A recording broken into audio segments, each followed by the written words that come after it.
제가 아는 분 중에 자존감이 낮은 분이 있었어요. 그분은 연애를 할 때 얘가 날 왜 만나지? 라고 생각을 하고 언제 헤어지지 않을까 늘 두려워하시는 분이었어요. 만나다가 이별을 하고 나면 거봐, 저 사람도 결국 날 떠났어. 하긴 나 같은 사람을 저 사람이 좋아할 리가 없어 라고 생각을 했어요. 이분은 직장에서도 사람들이 자신을 싫어할 거라 생각을 했어요. 상대방의 작은 행동에도 의미를 부여하고 집에 가서 그 당시의 일을 곱씹으며 막 괴로워하는 거예요. 그때 이렇게 했어야 됐는데 왜 말을 못했을까? 난 바보야 하고 그렇게 행동을 못한 자신을 답답하다만 비난했어요.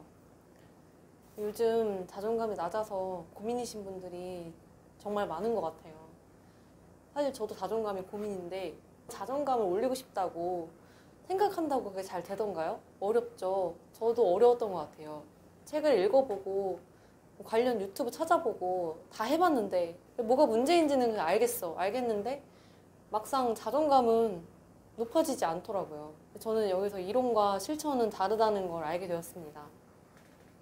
그렇다면 정말 나의 자존감을 올리는 실질적인 방법은 없는 걸까요? 자존감을 높여준다는 책을 찾아서 읽어보고 유튜브 영상도 다 봐봤는데 아무런 변화가 없었다, 별 도움이 안 됐다 하시는 분들이라면 이 영상을 꼭 신청해주세요.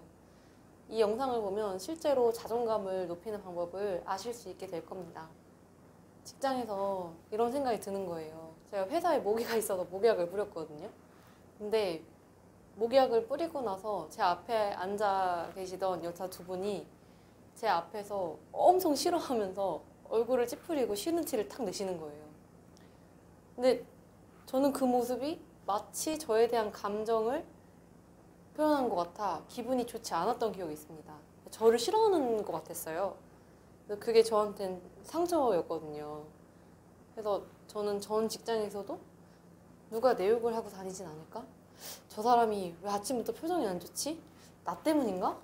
저 사람은 내가 싫어서 말투가 저런 걸까? 라는 생각을 엄청 많이 했었어요. 저는 타인의 평가에 굉장히 민감하게 반응을 했습니다. 왜냐면 제 자존감이 낮았기 때문에 제가 저에게 내리는 평가보다 남의 평가에 더 의존적이고 쉽게 휘둘리기 때문이었어요. 누가 저한테 잘한다 이렇게 우쭈쭈쭈 해주면 한없이 기분이 좋다가도 저에 대한 안 좋은 얘기를 조금이라도 하면 금세 나라를 잃은 듯 힘들어했거든요. 그리고 타인의 말이나 행동의 의도를 제 멋대로 판단했습니다. 대부분의 말들을 부정적으로 해석했어요. 저 사람은 내게 분명 안 좋은 의도를 가지고 이런 말을 한 걸 거야 라고 생각을 하고 그 사람을 미워하기까지 했어요. 사실 저는 누구보다 사랑을 받고 싶어 하면서도요. 그래서 낮은 자존감 때문에 저는 사람들이 저를 싫어한다 생각했고 사람들의 말과 행동이 제 가슴에 이렇게 콕콕 들어와서 박혔어요. 그리고 때로는 절 이유 없이 미워한다고 생각한 적도 많았습니다. 그렇다면 실제로 그들이 저한테 했던 행동들이 전부 정말로 제가 싫고 그래서 저에 대한 부정적인 말들이었을까요?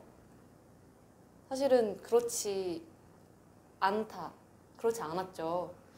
그 당시에는 그렇게 느꼈지만 조금만 시간이 지나고 이걸 돌이켜보고 좀 곱씹어 보다 보면 그들의 말과 행동은 사실은 별 의미를 두고 하지 않은 말들이 훨씬 많았어요. 물론 실제로 저를 미워하는 마음에 그런 말을 한 사람도 있을 수는 있었겠죠. 하지만 대다수의 사람들은 별 의미 없이 한 얘기였습니다. 저는 여기서 중요한 두 가지를 깨달았어요. 하나는 남들이 저한테 그다지 관심이 없다는 거. 두 번째는 제게 악의를 품고 나쁜 의도로 말을 하는 사람이 아주 극소수라는 것이었어요. 최근에 제가 이직한 직장에서 직원들과 함께 점심을 먹은 일이 있었는데요. 그때 한 여직원분이 제게 이런 말을 했습니다. 땡땡님 밥을 거의 안 드시네요. 다 남겼네. 아마 이게 전 직장이었다면 이런 이야기를 들었을 때 이런 생각이 들었을 거예요. 아, 무슨 다이어트 한다 유난이냐, 혹은 뭐 밥을 아깝게 다 남기냐 라는 식으로 저한테 부정적으로 말했다고 해석을 했을 거예요. 그런데 이번에는 제게 그 말을 해준 여직원이 저를 걱정해서 그 이야기를 꺼냈다는 생각이 먼저 들더라고요. 제가 자존감 문제 때문에 너무 힘들어서 상담을 받고 있는 코치님께 늘 해결책을 여쭤보고 그랬거든요. 자존감을 올리는 법을 그분께 여쭤보고 실제로 그걸 실천하고 나서 내 자존감이 많이 올라갔구나 라고 생각하게 되었어요. 코치님이 제게 알려줬던 제일 좋았던 방법 한 가지를 일단 소개를 먼저 드리려고 합니다. 그것은 바로 감정 일기 적기였습니다. 감정 일기를 쓰는 거는 너무 중요해요.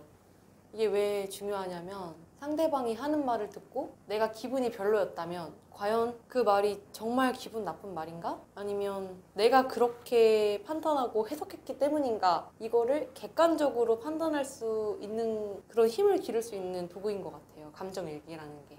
저는 감정일기를 쓰면서 그날 있었던 일들에 대해서 제가 느꼈던 감정에 관한 일기를 매일 적습니다. 그 감정이 당연히 좋을 때도 있고 슬프고 안 좋을 때도 있는데요.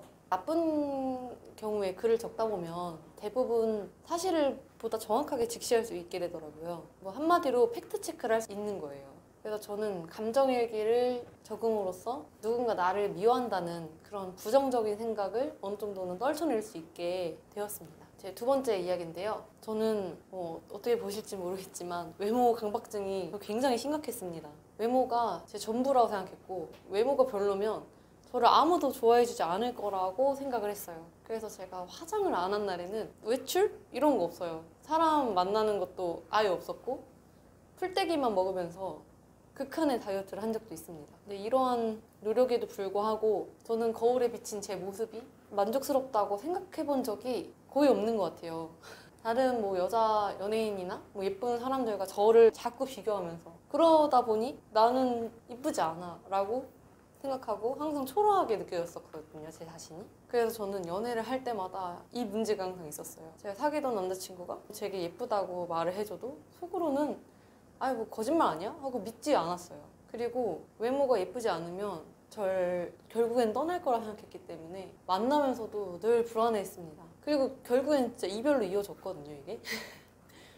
그래서 이별로 이어지면 역시 그럼 그렇지. 내가 좋다고 만나겠어? 하고 역시나 내 외모가 별로여서 헤어졌어 라고 스스로를 자책하고 비난했습니다. 근데 이거는 제가 제 자신을 있는 그대로 받아들이지 못한 게 그 이유더라고요. 실제로는 그렇지 않은데 제가 착각을 하고 있던 거죠. 제 자신에 대해. 이를 심리학 관점으로 봤을 때 자기 수용이 안 된다. 자기 수용이 안 되는 사람이다. 라고 합니다. 자기 수용은 자신을 있는 그대로를 바라보는 것, 즉 왜곡해서 바라보지 않는 거라고 하는데 저는 이게 안 되는 거였어요. 그래서 자존감을 내가 올리고 싶다라는 분이라면 자기 수용은 자존감의 첫 단추와도 같다고 자존감의 6기둥의 저자인 너세니얼 브랜드는 이제 말을 하고 있습니다. 우리는 실제 자기와 이상 자기의 차이가 클 때 자신에 대한 불만족이 굉장히 커지게 되거든요. 이상 자기보다 실제 자기를 초라하게 느낄수록 자존감이 낮아질 수밖에 없게 되기 때문에 따라서 초라하더라도 이 자체를 있는 그대로 바라볼 수 있는 용기가 필요한 거예요, 저희는. 그래서 이를 실천하기 위해서 저는 이제 코치님께 또 자문을 구했고 코치님께서는 제게 60일간 지키라고 한 습관이 하나 있는데요. 그것은 바로 나를 닮은 아이를 낳으면 좋은 점 10가지를 매일 꾸준히 적어보는 것이었어요. 방법은 진짜 간단합니다. 먼저 외모에서 그나마 이렇게 마음에 드는 부분이 없을 수도 있지만 그나마 마음에 드는 부분을 하나 찾아봅니다. 그리고 나를 닮은 아이가 그 부분을 갖고 태어나면 참 예쁠 것 같다 또는 멋질 것 같다 라고 한번 노트에 적어보는 거예요. 예를 들어서 아이가 나를 닮아 눈이 예쁠 것 같다. 아이가 나를 닮아 머리숱이 많을 것 같다. 와 같이 자기 자신이 갖고 있는 신체 부위에서 장점이라고 생각하는 부분을 적어봅니다. 처음엔 쉽지 않을 수도 있어요. 근데 이를 통해서 자신의 몸에서 장점이라고 생각하는 부분에 대한 인정이 이루어지게 되고 꾸준히 이 습관을 실천하면 자존감은 진짜 서서히 올라가게 됩니다. 자기도 모르는 새에 조금씩 올라가게 돼 있어요. 이 과정과 더불어서 저희 코치님께서 말씀 주신 게 하나 더 있는데요. 바로 거울로 자신의 발가벗은 몸을 보기입니다. 이거는 어떻게 하냐면 우선 옷을 다 벗고 거울에 비친 자신의 몸을 있는 그대로 바라보는 거예요. 그리고 거울에 보이는 자신의 알몸을 있는 그대로 사랑할 것도 없어요. 그냥 있는 그대로 인정해 줍니다. 이렇게 생겼구나. 하면서요. 자기 수용을 실천할 수 있는 방법은 자신의 알몸을 거울로 보고 그대로 인정해주기, 그리고 나를 닮은 아이를 낳으면 좋은 점 10가지를 매일 적기. 이 두 가지 습관을 꾸준히 실천하면 이상 자기와 현실 자기의 둘 사이의 간극을 이렇게 좁혀주면서 자존감을 형성하는 데 도움이 될 거예요. 위에 습관 제가 말씀드린 거 3가지를 꾸준히 지금부터 실천해 보시면 자존감을 높이시는데 정말 큰 도움이 될 거라고 생각합니다. 그럼 다음 영상에서 찾아뵙겠습니다. 모두 화이팅!